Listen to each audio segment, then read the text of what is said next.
It's Breaking the News with Des Clark.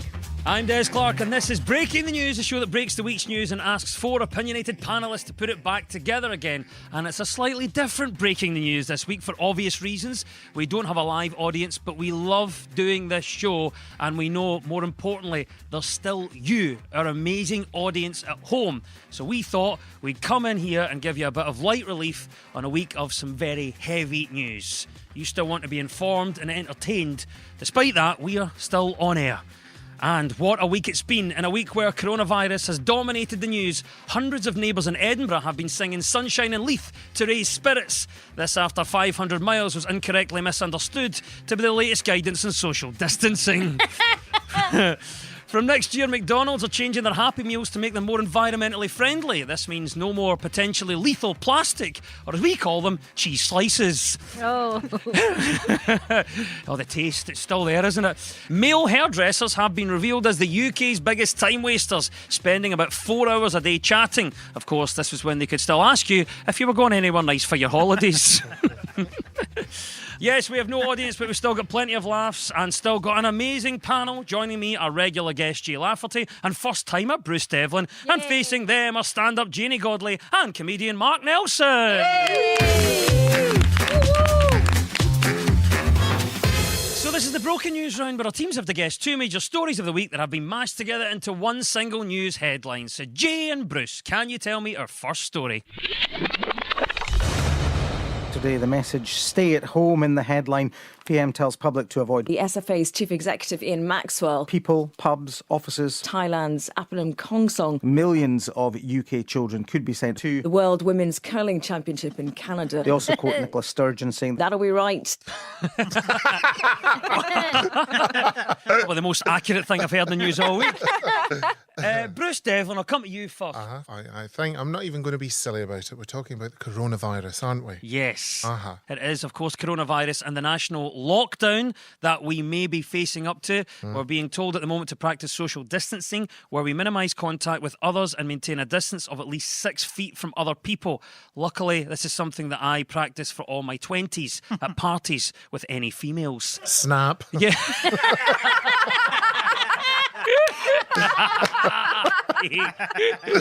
Oh, Bruce, what's happening? Do you know, honestly, I don't know what's happening. I've never washed my hands so many times in my life. I'm high on sanitizer.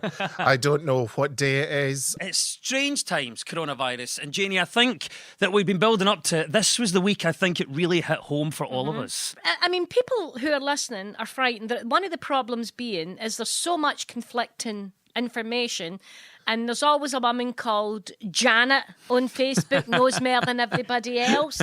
Well, Janet's rang, and that's spelled W-R-A-N-G.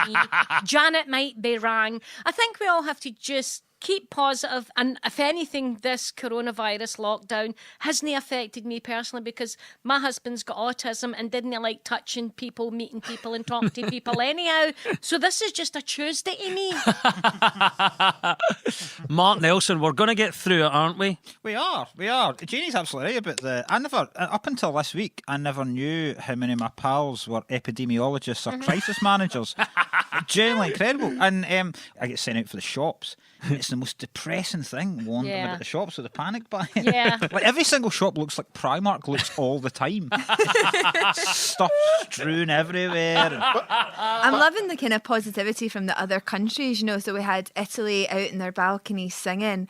I mean, you're not going to get that in Glasgow. No. Have you ever been to karaoke in Glasgow? I saw a woman glass a guy because he sang Crazy before her. Yeah. Did you see as well, talking about the Italians, did you see that one of the effects, because obviously pollution's declined, Yeah. and dolphins and fish have started going about the canals in Venice. Venice. Wow. And you're like, I'm well looking forward to this in Glasgow. I get to find that shopping trolley I'd lost about 10 years ago. Well, it does seem that at some point we may all have to self-isolate. How ready are we for that? Thing that worries me is my mother's 79. And I really can't be doing with her lockdown for 3 months, because she's just excited that the nights are drawing out, but she can't get out at the moment. And I don't want to hear any more of that.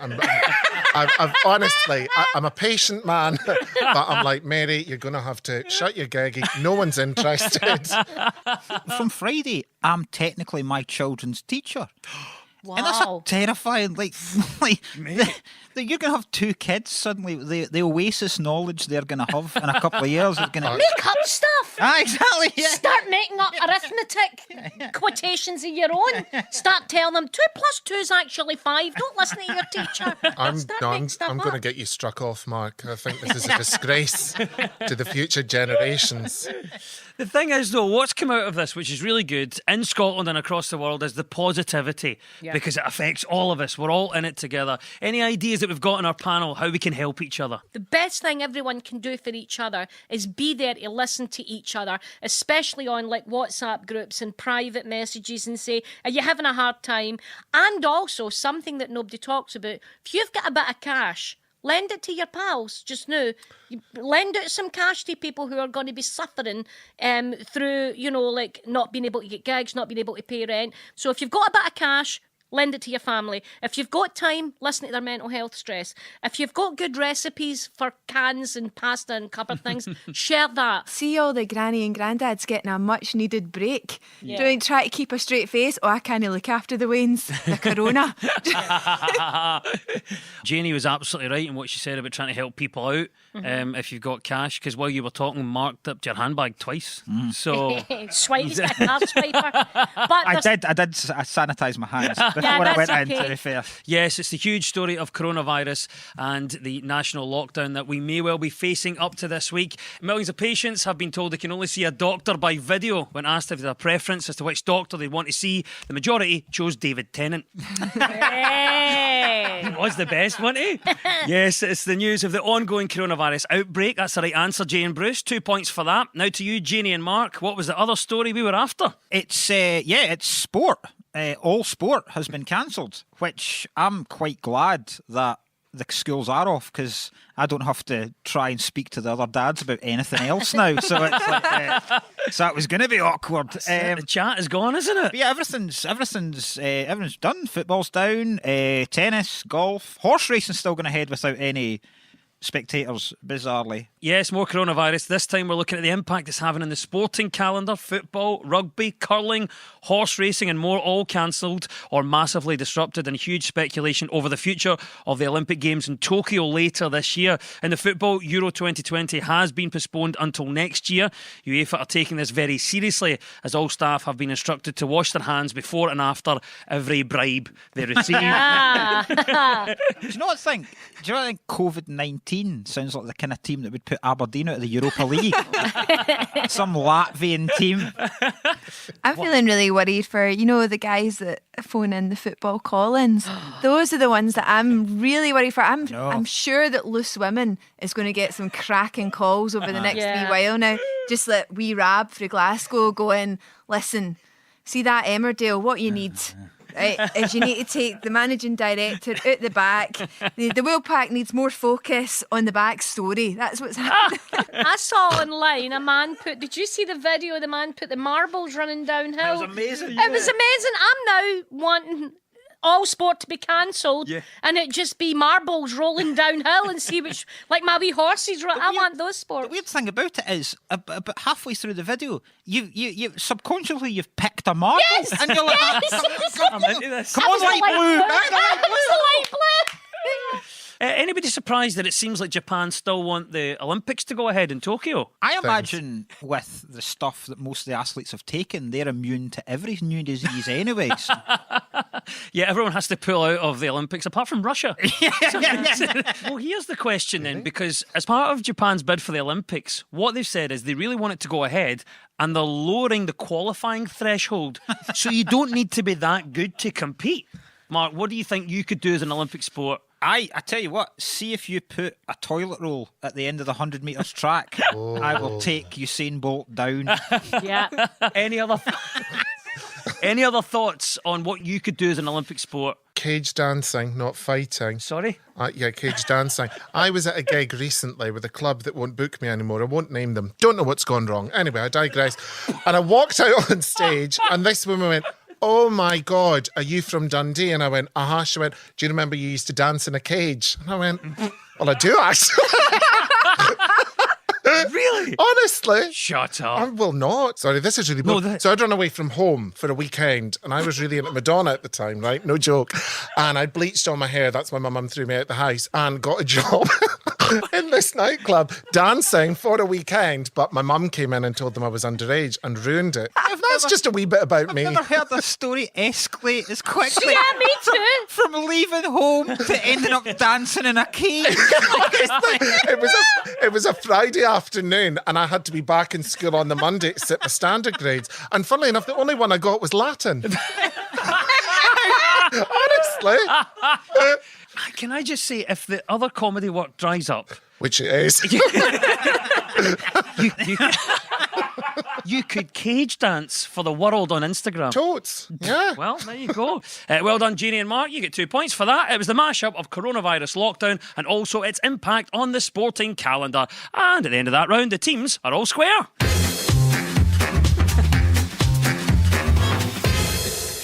So much of our news is about public opinion. So for this round, we would usually go out and about to get people to comment on the news. Now, that would be just irresponsible this week. So instead, we've got two friends of the programme to send us their thoughts on some of the big stories of the week. First up is my regular sidekick, Jim Smith, from his farm in Perthshire. So, Janie and Mark, what story do you think Jim is on about here? I don't know how it would work because they all seem quite angry and always in a hurry there, so I don't know how that thing would work. Just look at the yellow cab drivers, they always seem a bit abrupt. You certainly have to pick your days for when you want to use it. The weather's too changeable, you know, it's alright in a nice day. Hey, how you doing?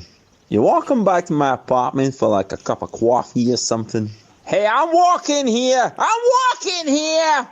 It's at times like this you feel sorry for the cows.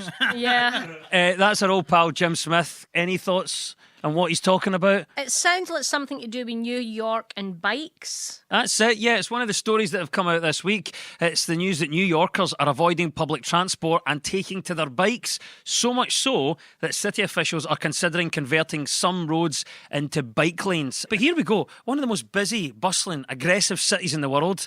And they're saying they might be having more cycle lanes. I live in Edinburgh, so there's no point in getting a bike because between the trams and all the roadworks, you would never be able to get anywhere. You can crawl around Edinburgh on your lips faster than you can get anywhere at the moment. It's horrific. You don't see it taking off. What about you, Bruce? Do you see this taking off in New York and then maybe in Scotland? No. No? No. There's no positivity in you that could think, this is it, we're going to get environmentally friendly and get on our bike. Do you know what's a good thing? And I have participated. Rickshaws, because you get rickshaws in Edinburgh. Now, I'm kind. I'll only go downhill with them. Because I went uphill with one and I felt sorry for him and I actually got off and I pedalled myself. I'm enjoying the Deliveroo drivers at the moment because they are a lifeline currently. Yeah. They're delivering to people who are social isolating, and but also now because the pubs are shut, they all bring drink. No. So yeah, the Deliveroo will bring you a drink. So see, try to watch them get up the hill, no spilling a pint. It was brilliant. It was great fun. Yay! If you could have any mode of transport, what would it be and why? There's a bike you can get if you go on stag do's in Prague, right? And it's like it sits 3 people and it's got like a wee table in the middle. I don't know how it works, but you pedal and it moves you about. But as you pedal, it pours a pint. Well, it's a stein actually. Oh, wow. So you stick a stein in the middle and as you pedal, it pours it. And then you drink it and then you got to pedal again to get the next. And I'd have that. That's how I'd take the Waynes to school. So I'd have them pedalling. Wow. Come on, and then If you can pour a pint while you cycle, have you thought about becoming a Deliveroo driver? Could be a lot of work there. This is good. I like the inventiveness of it. Jay, what about yourself? If you could have any mode of transport, what would it be? Well, it'd have to be a car because I don't know if you remember, Des, but last time I was on, I was telling you how my husband has just recently passed his driving test. Yes. And then even more recently wrote off the brand new motor. Wow. No! So I'd like a car back now. Yeah. Thanks very much. Cycling New Yorkers is the correct answer. 2 points go to Janie and Mark. Right, Jay and Bruce, here's panel favourite Elaine Malcolmson from her flat. What is she talking about here? Oh, now, I did this a few years ago. It went a bit weird, didn't it, when your man died, but then he came back, and I think that's when I went off it. I think maybe people like it because they get to see some sunshine. Everyone seems to get on, don't they? Throw another shrimp in the barbie, mate. Neighbours. Yeah. Yeah. Yes. You're really excited about that? Yeah. Why are we talking about Neighbours this week then? Because it's the 35-year anniversary, I think. Yeah. of it Wow. being shown over here. Do you still watch it? But no, I was a big Neighbours fan. Were you not? I love Neighbours, Yes. and I actually had a little kind of trip down memory lane recently because I went to see Kylie Minogue's concert, and I ended up in a YouTube, you know the way you do, A down a rabbit hole. YouTube rabbit Yes. hole, and I had forgotten, but one of the main characters was Des Clark. This is true, yes. On Neighbours, Yeah, that it was the main character, Des He Clark. was the bank manager. Oh, with Daphne. Yes. He was an Oh, ex-go-go dancer. And then she had a baby in her tights. Do you remember that? Yes, vividly. Well, yeah. yes. His first wife died, and then he married Jane. Do you remember the sets? As soon as he slammed the door, the whole wall wobbled. That looked like a Barrett house. But do you remember? But it was the first time that I think anyone in this country had seen open plan living. Yes. Yes, Yes. genuinely.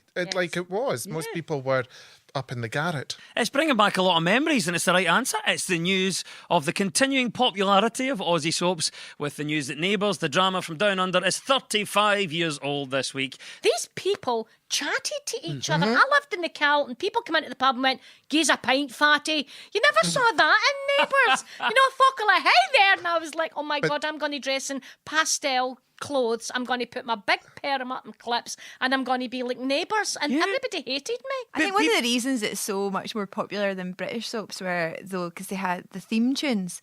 Like, Australian soap theme tunes are belters. Yeah. Like, you've got, Home and we away. belong together, Closer each you and I forever and ever. You've got that whole thing, whereas every single soap that we have in Britain, it sounds like crows crying. I mean, it's like, wah, wah, wah, wah, wah, wah. Do you know what a belting theme tune? Prisoner Cell Block 8. Oh, absolutely. yes. What a theme tune that was. He used to give me rope. yeah. I wish loved he would. Prisoner. That was great. Here's a question for you. If you could get a part in any soap, what would it be, and who would you be? Mark, any thoughts? I think I'd be in EastEnders. Yeah. Right? Or Coronation Street or anyone. But I'd be the only guy that comments on stuff that's going on in the world and just getting bemused at how nobody else seems to know about it. You're like just wandering up and going, "See what Trump said last night?" Who's Trump? That's quite good. Yeah, Just brought why him for did the- none of you wash your own clothes? Like, Yeah. what? Yeah, that's a weird one. Still using the laundrette in EastEnders. I'd like to be a really sarcastic, snarky barmaid in Coronation Street. Hey, I think you'd be great at what I that. was going to say. You and I could run the pub together. You could do the cage dancing at the weekend. Do you know what I would like to do? I would like to re-establish the snug in the Rovers' return, Yes. and I'd like to be a modern day Ina Sharples. Oh, aye. After playing the role of Charlene in Neighbours, Kylie went on to reach the level of fame that requires only one name, like Gandhi, Mandela, and Grado. I put them all in a par. What a night out that would be. Yes, Aussie Soaps is the correct answer. 2 points go to Jay and Bruce. Woo! You're tuned to Breaking the News on BBC Radio Scotland with me, Des Clark. Now, this round is all about who's in the news. I'll play you a clip of a mystery person. All you have to do is tell me who it is. So, Jay and Bruce, you're first this time. Who is this? I sound very corny and earnest when I talk about it, but it does inspire those genuine feelings in me. Bruce, any ideas who that might be? Is it to do with Daniel Radcliffe being a child star? I think he was in something to do with sorcery or wizardry. Well, you've identified it correctly. It is Daniel Radcliffe, who was in the news this week, talking about how he turned to alcohol when he was struggling to cope with fame at a young age. So what about this idea of the child star being cursed? We've heard it for many years in Hollywood. Do you buy into that? I mean, not when you're Daniel Radcliffe. When you're somebody like Drew Barrymore, who was, a tiny little child and was getting dragged about all the place by her mother and, all sorts of things happening. But Daniel Radcliffe, I was drinking. I stopped when I was 20. Well, you didn't try hard enough. I mean, I think the pressures of being young and being famous is definitely going to add to any addiction issues. I mean, I don't have any addiction issues unless you include sweeties. But alcoholism is non-discriminatory. It'll affect anybody. And I think that being so young and having that level of fame, his parents were casting directors. They put him in the film. So, the parents of these children need to take some responsibility for it. Mark, what about yourself then? Daniel Radcliffe obviously coming out, talking about problems with the drink. Mm-hmm. And the bigger issue is it's the curse of the child star.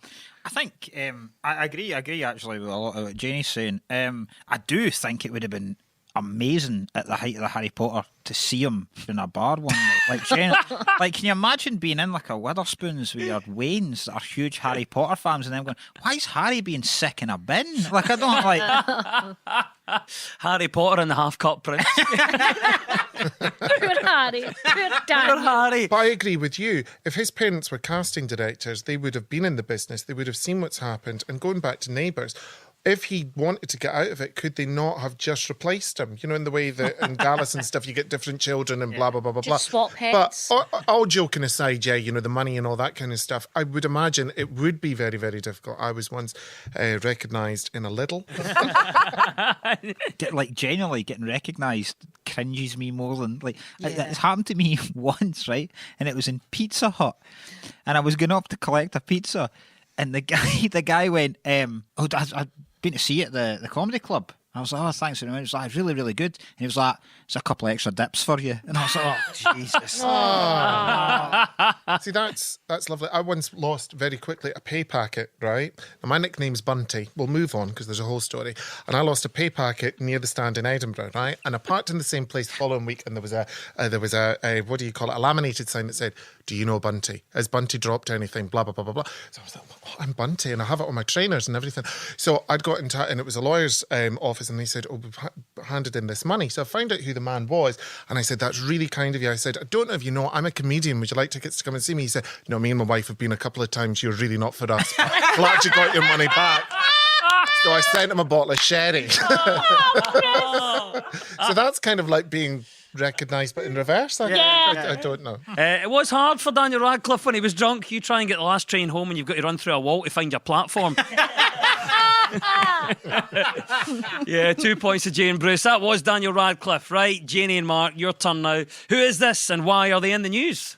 Yes, I was in a minority very often at school. I wasn't very popular and I was rather argumentative. John Bercow. Yeah. It sounds like him. Yeah. Do you know why he's in the news this week, though?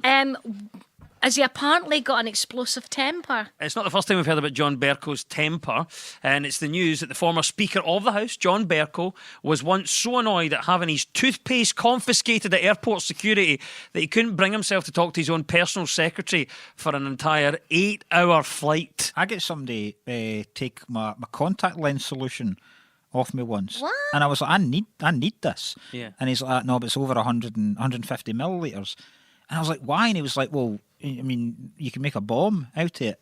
And I was like, I reckon in the world there's maybe about 10 folk with the expertise to make a bomb out of that. I don't think any of them are on the flight to Stornoway. It's not like... Mark, I get my tweezers taken off me like I was going to pluck the eyebrows of everybody on the flight.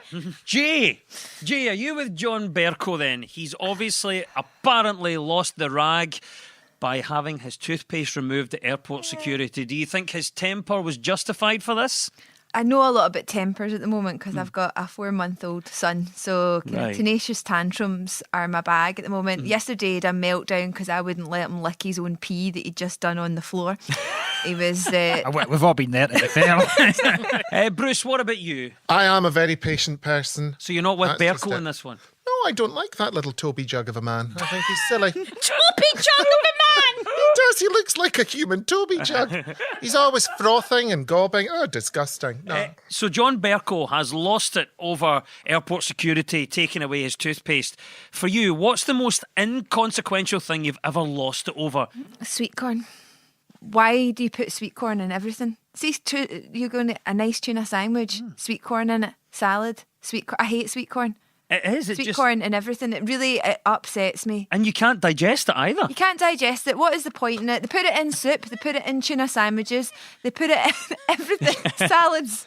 Sweet corn. I'm raging now. Oh, Bruce, you want to join in on this? There's a guy, I can't remember his name, Paul F. Taylor, and he opened his set. I think he's really funny. He went, just tipped a tin of sweet corn into the toilet to save time later. Well, I was laughing about that for like 3 days. I thought that's awful funny. John Bercow flew into rage after his toothpaste was confiscated at the airport. It was all a misunderstanding, as Bercow had mistakenly put the toothpaste up his bum after being told it was good for cavities. Yeah. Yes, we have found the level. Minty fresh. Yes, John Bercow is the right answer. 2 points go to Janie and Mark. Yay!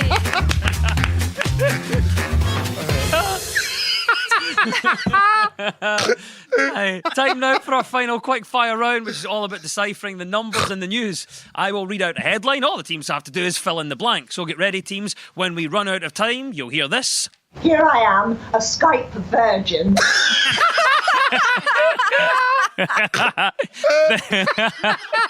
That was, of course, legendary Green Goddess Diana Moran giving out fitness advice from the comfort and safety of her own home. So here we go, teams. Fingers on buzzers. Let's do it. What increased by nearly 700 this decade? The price of hand sanitizer. And that, and then some, yes. What increased by nearly 700 this decade? Is it weird things on my body that I need to get checked out? What's increased by nearly 700 this decade? Is it odd socks that you keep finding in the washing basket? Yeah, what is happening with that? Hundreds of them. What has increased by nearly 700 this decade? The answer is tigers in the wild. Wow! Nice, a good news story this week. More tigers in the wild. Good for them. What can survive in the ocean for up to 1,300 years? Joan Collins. Sorry, Dame Joan Collins. What can survive in the ocean for up to 1,300 years? A Blue Planet DVD. What can survive in the ocean for up to 1,300 years?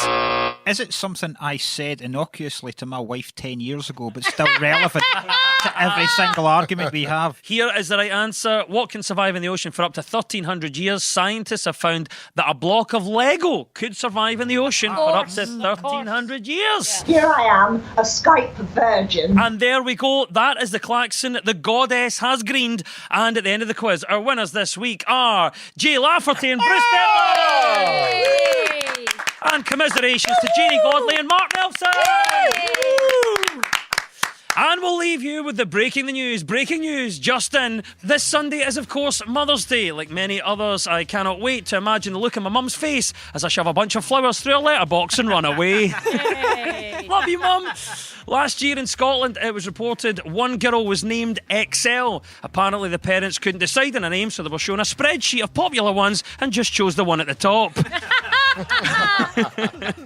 And Scottish schools could face a 4-month shutdown. There are fears this could impact children's literacy, as they'll no longer have to fake sick notes for their ma. The news is broken. I've been Des Clark. Goodbye!